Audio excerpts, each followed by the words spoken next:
Okay, so welcome to the sales and marketing section where we're going to deep dive into some of the training tips and skills that will help you in this space. Now, let's look at phone skills. One of the issues people face when it comes to sales is that they lose their confidence when they get to the phone.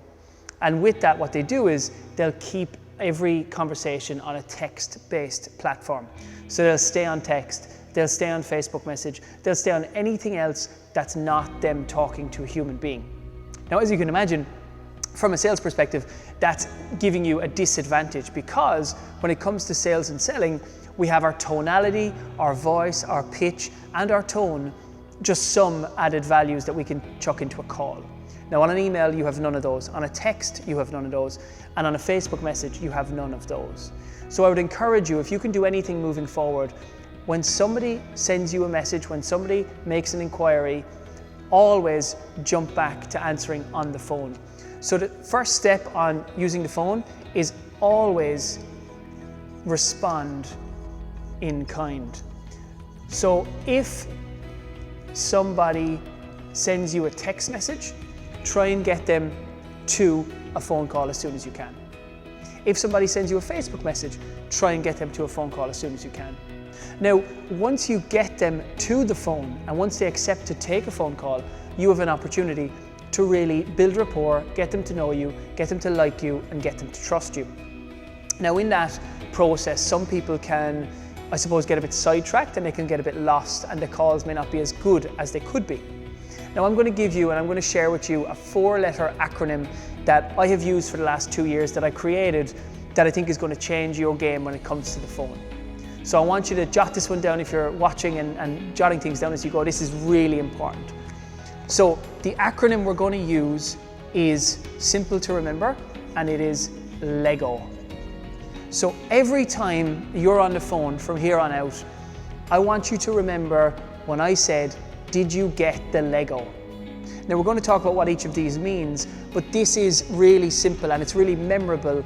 So when you're on a phone call, you can ask yourself, did you get the LEGO? You can ask your team members, did you get the LEGO? So let's look at what each of these letters stand for and what they mean. L is location.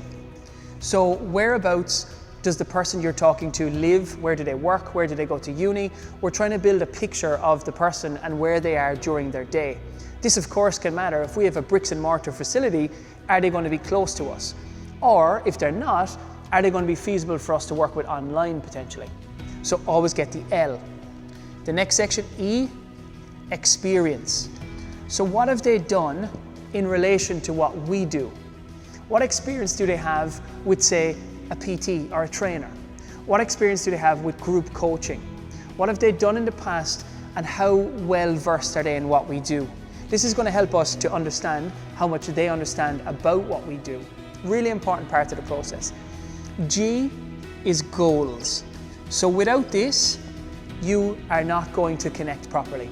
I really would encourage you to spend more time than you think you need to spend on this G section of the call.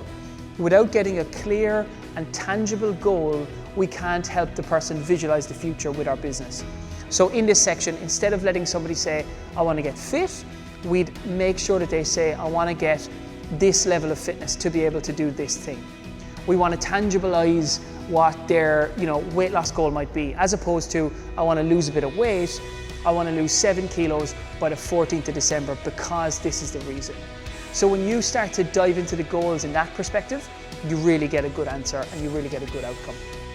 Which leads me to the last letter on this 4-letter acronym, and that's O, which is opt in.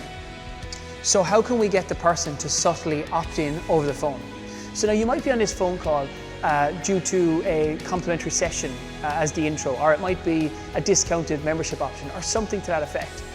We want to see if the person was to like the initial thing that we offered, would they consider continuing to get to their goals? If we can get them to say something softly that is a yes, that's an opt-in, we have a really good qualified lead.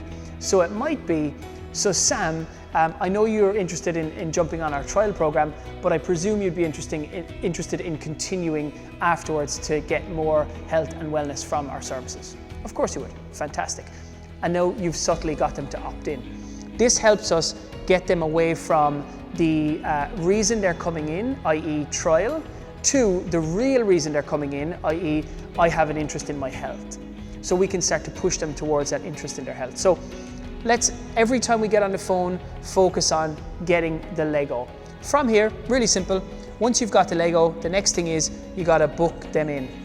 So rather than continuing the conversation over the phone, let's get them in to our facility, or let's get them into our online program directly if that's what we're doing. So 3 little simple tips: always respond using the phone, move through the Lego, and book them in each and every time.